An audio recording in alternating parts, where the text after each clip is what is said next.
موسى لربه: يا ربي، خلقت آدم بيديك ونفخت فيه من روحك وأسجدت له ملائكتك وأدخلته الجنة وتبت عليه، فكيف استطاع أن يؤدي شكر هذه النعم كلها؟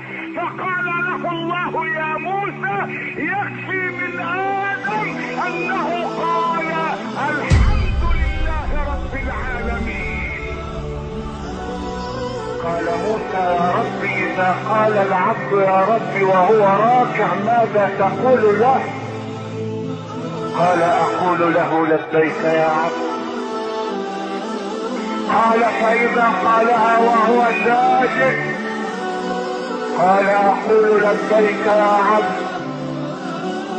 قال موسى: فإذا قالها وهو عاصٍ؟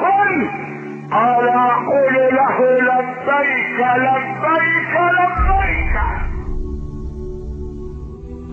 إن الله تعالى يقول لموسى بن عمران على نبينا وعليه الصلاة والسلام وهو يتلقى التوراة: قال موسى لربه: يا ربي، إني أرى مكتوبا في التوراة أن هناك أمة تأتي إذا استقرت اللقمة في بطونهم غفرت لهم، لأنهم يبدأون الطعام بسم الله ويختمونه بالحمد لله. اللهم اجعلهم أمتي يا ربي. قال الله لموسى: يا موسى، إنهم أمة محمد. قال موسى: يا ربي، إني أرى مكتوبا في الألواح أن هناك أمة إذا هم أحدهم بفعل سيئة فلم يفعلها وتركها من خشية الله كتبتها له حسنة، اجعلهم أمتي يا ربي. قال له الله: يا موسى، إنهم أمة محمد. قال موسى: يا رب،